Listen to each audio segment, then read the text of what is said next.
여러분 안녕하세요. 마세TV와 함께하는 돈 버는 세금 이야기. 오늘은 상생 임대주택으로 인해서 새로운 절세법이 나와서 말씀을 드리려고 합니다. 상생 임대주택과 증여를 활용한 절세법. 2022년을 놓치면 절세가 힘들어질 수 있습니다.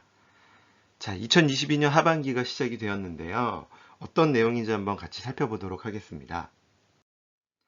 자, 최근에 부동산 증여에 따른 트렌드가 좀 계속적으로 변경이 되었는데요.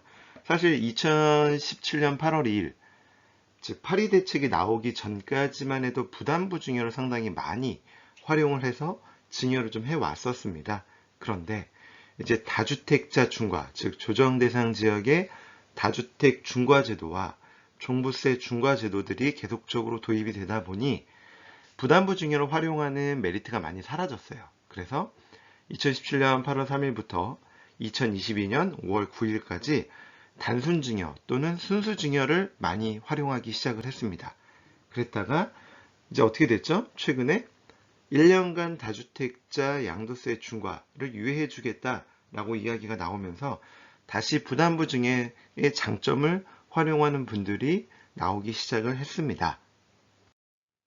자, 부담부 증여의 장점은 어떤 게 있을까요? 이 단순 증여 또는 순수 증여라고 하는 이 물건을 그대로 증여했을 때 나왔던 증여세, 그리고 부담부 증여를 하게 되면 어떻게 되죠? 이 채무 부분을 넘기는 거에 대해서는 양도세가 나올 거고, 이 채무를 제외한 나머지 재산, 증여받는 재산에 대해서만 증여세가 나옵니다. 뒤에서 다시 한번 그림과 산식으로 좀 말씀을 드릴게요.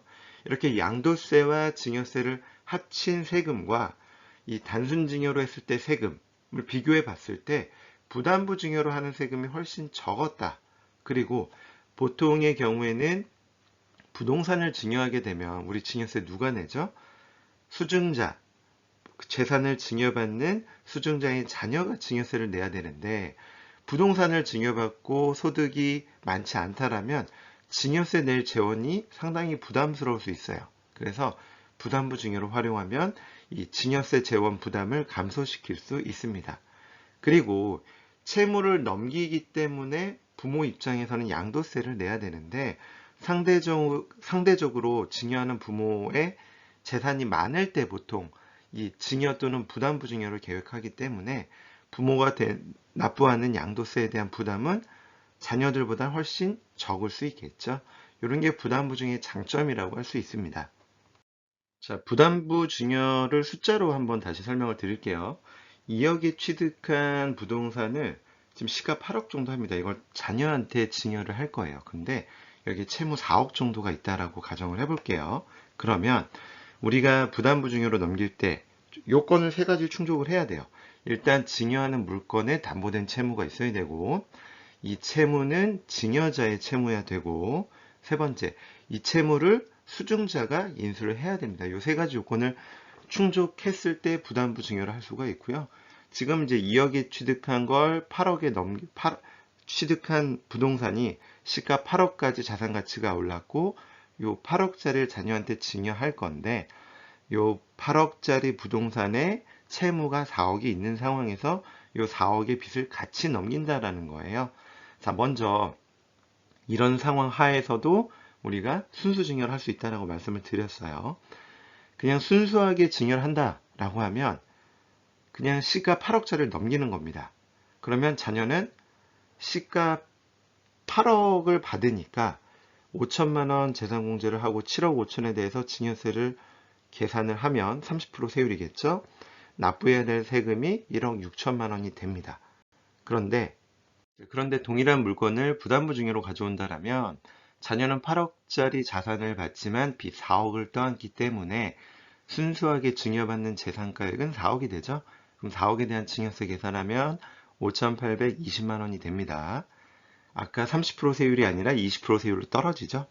그리고 그렇기 때문에 자녀 입장에서 상당히 증여세 부담이 떨어지는 거고, 이 채무를 넘기는 아버지 입장에서는 양도세를 내야 되는데 이 양도세 산식은 밑에 써놨어요. 자, 이걸 참고하시면 되고, 이렇게 했을 때 아버지가 납부해야 될 양도세는 얼마? 한 6,500만 원 정도 됩니다. 그래서 이 증여세와 양도세를 합쳐도 1억 2천밖에 안 돼요. 아까 순수 증여했을 때 세금이 얼마였죠? 1억 6천만 원이었죠. 그래서 4천만 원 정도 세이브가 될 수 있다.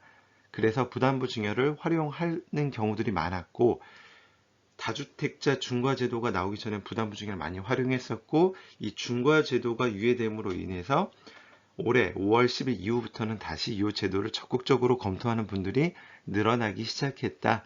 이렇게 이해를 해주시면 됩니다. 자, 앞에서 부담부 증여의 장점을 이렇게 여러 가지로 말씀을 드렸는데, 그러면 순수 증여의 장점은 없냐? 그렇진 않습니다. 다주택 중과제도 그리고 종부세 중과제도로 인해서 주택수, 한 사람이 여러 개를 갖고 있다면 주택수를 분산할 필요성은 분명히 생겼어요. 그런 상황에서 순수 증여를 하면 어떤 장점이 있냐? 일단 전세금이 있는 아파트를 자녀한테 증여한다라고 가정을 하면 임차인 입장에서는 집주인이 바뀌었죠. 그러면 임대차 계약을 새로 써야 되는 게 맞아요. 그 얘기는 뭐냐면, 자, 자녀는 뭐 예를 들어 이런 거예요. 10억짜리 아파트에 전세보증금이 6억이 있어요. 그럼 자녀는 10억에 대한 아파트 증여를 받죠. 그럼 10억에 대한 증여세를 내야 되는 건 맞아요. 그런데 자녀가 증여세 낼 돈이 없어요. 이걸 뭘로 내냐? 전세보증금으로 내면 돼요. 이 전세보증금이라는 거는 집주인하고 임차인과의 계약이잖아요. 집주인이 바뀌었으니까 새로운 집주인과 다시 계약을 맺고 보증금을 새로운 집주인한테 주는 게 맞아요. 그러면 빚, 이거는 언젠가 내가 갚아야 될 빚이긴 하지만 이 부담스러울 수 있는 증여세 그리고 증여취득세를 자녀가 낼 수 있는 재원이 생긴 거예요. 그렇기 때문에 소득이 없는 10대나 20대에게도 이 순수증여를 활용한다라면 충분히 증여가 가능하고 이로 인해서 종부세 부담을 좀 덜어낼 수 있다라는 것 때문에 사실 최근 한 2, 3년간 많이 활용을 해왔습니다. VIP 손님들의 경우에는. 이런 내용을 바탕으로 2022년 특히 하반기는 다주택자라면 자녀에게 증여하기 좋은 시점이라고 말씀을 드릴 수 있어요. 먼저 우리 이제 증여취득세가 상당히 높죠. 네, 취득세만 고려하면 12%예요. 네, 최대는 13.4%까지라고 말씀을 드릴 수 있는데 이 증여취득세가 현재는 감정을 받아서 아파트를 증여하더라도 어떻게 되죠? 공동주택가격, 시가표준액이라고 하는 공동주택가격이나 공시가격을 활용해서 적용을 해서 취득세를 부과합니다. 그런데 똑같은 물건을 내년에 증여하면 어떻게 되죠? 시가표준액이 아니라 시가인정액을 기준으로 증여취득세를 부과하기 때문에 이제 감정을 받아서 증여하는 물건은 그 감정가가 취득세를 부과하는 과세표준이 됩니다. 그래서 상당히 많이 높아질 예정이고요. 그래서 취득세만 고려하더라도 내년보다는 올해 증여하는 게 좋다라고 이야기할 수 있는데 여기에 상생임대주택의 개정 내용으로 인해서 좀 더 유리해졌습니다. 자, 조정 대상 지역의 다주택자 분들이 증여를 고려한다면 현재 공실이거나 기존의 임대차 계약이 올해 안에 종료될 예정인 주택을 증여하면 자녀는 앞서 말씀드린 것처럼 순수 증여를 통해서 이 보증금을 활용해서 증여세 낼 재원도 확보할 수 있고 과거에는 자, 이렇게 보증금을 활용해서 자녀들이 주택을 증여받으면 양도세 비과세를 못 받아요. 그럼에도 불구하고 했던 이유는 계속적으로 시가 상승이 예상되기 때문에 양도세를 낼지언정 나중에 자녀가 별도 세대를 구성할 수 있을 때 팔게 되면 일반 양도세를 내기 때문에 장기 보유 특별공제도 적용받을 수 있고 최대 30% 그렇게 해서 일단 보증금을 제외하더라도 그리고 양도세를 내더라도 자산 가치가 상승을 하기 때문에 자녀한테 일정 부분의 부를 이전시킬 수 있기 때문에 활용을 많이 했는데 이번에 상생임대주택법을 활용하면 좀 더 많은 부의 이전이 가능해진 거죠. 왜? 양도세, 비과세까지 받을 수 있게 됐기 때문입니다. 그 이유를 설명을 드리면 자, 이렇게 하는 거예요. 증여받은 자녀가 새로운 임대인이 되죠. 최초 임대차 계약을 공실로 받으면 더 좋고요. 그러니까 임차인을 구해놓고 증여를 받고 나서 그럼 증여 취득을 해서 새로운 임대인이 되죠.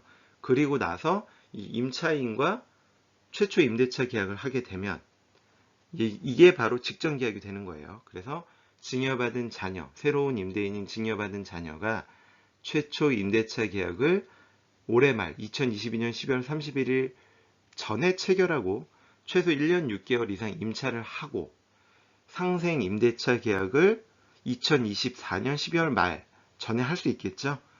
그래서 상생 임대차 계약을 통해서 최소 2년 임대차 계약을 하고 2년 임대를 한 주택을 양도한다면, 그리고 그 자녀가 그 시점에 별도 세대를 구성한다면 자녀는 이 고가의 아파트를 증여받고 이 아파트에 거주하지 않았어도 어떻게 한다? 거주한 것으로 보아서 12억 비과세를 적용받을 수 있고, 또 보유기간에 따른 장기보유 특별공제를 연 2%가 아니라 연 4%짜리를 적용받을 수 있죠. 그러면 최대 40%까지 장특공까지 적용받게 되면 상당히 많은 세금을 세이브할 수가 있게 됩니다.